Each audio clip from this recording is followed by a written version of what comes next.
வணக்கம். நான் தான் பிரபாகரன் பேசுகிறேன். போன 27ஆம் தேதி விஜய் பிரச்சார கூட்டத்துக்கு நானும் என் பாப்பா என் மாப்பிள்ளை 3 பேரும் போனோம். போனதில் 2 பேர் இறந்துட்டாங்க. எப்படி இறந்தாங்க, எதனால் இறந்தாங்க எப்படின்னு எனக்கு தெரியல.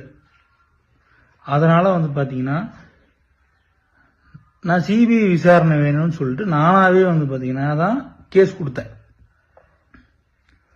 இப்போ நேற்று காலையில் பார்த்தீங்கன்னா டிஎம்கேலேருந்து எம் ரகுநாதன் சொல்லிட்டு ஒன்றிய செயலாளர் அவர் இந்த மாதிரி 20 லட்ச ரூபா பணம் தரோம், வேலை வாங்கி தரோம், அதை பண்ணுறோம் இதை பண்ணுறோம் அப்படின்னு சொல்லிட்டு எல்லாத்தையும் கேஸ் வாபஸ் வாங்க அப்படின்னு சொல்லிட்டாப்புல.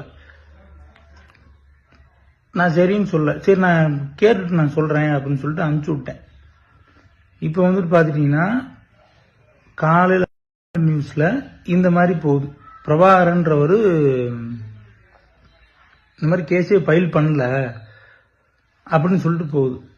நான் தான் கேஸ் ஃபைல் பண்ணேன். இந்த மாதிரி என் பேர் தான் போடுறாங்க. பிரபாகர் எல்லாம் கேஸ் கொடுத்ததே தெரியாத மாதிரி போடுறாங்க.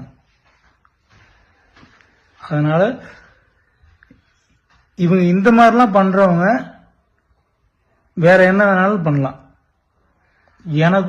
நானும் எங்க அம்மாவும் மட்டும்தான் இருக்கு இப்ப என் குடும்பத்துல. எனக்கு எங்க அம்மாவுக்கும் உயிருக்கு உத்தரவாதம் வேணும். இவங்க இதெல்லாம் பண்றவங்க என்ன வேணா பண்ணுவாங்க. எனக்கு எங்க அம்மாவுக்கும் உயிருக்கு உத்தரவாதம் வேணும். அதுக்கு பாத்தீங்கன்னா சுப்ரீம் கோர்ட் தான் உத்தரவு. அது எனக்கு சொல்ல தெரியல, நீங்க தான் பார்த்து பண்ணிக்கணும். நன்றி, வணக்கம்.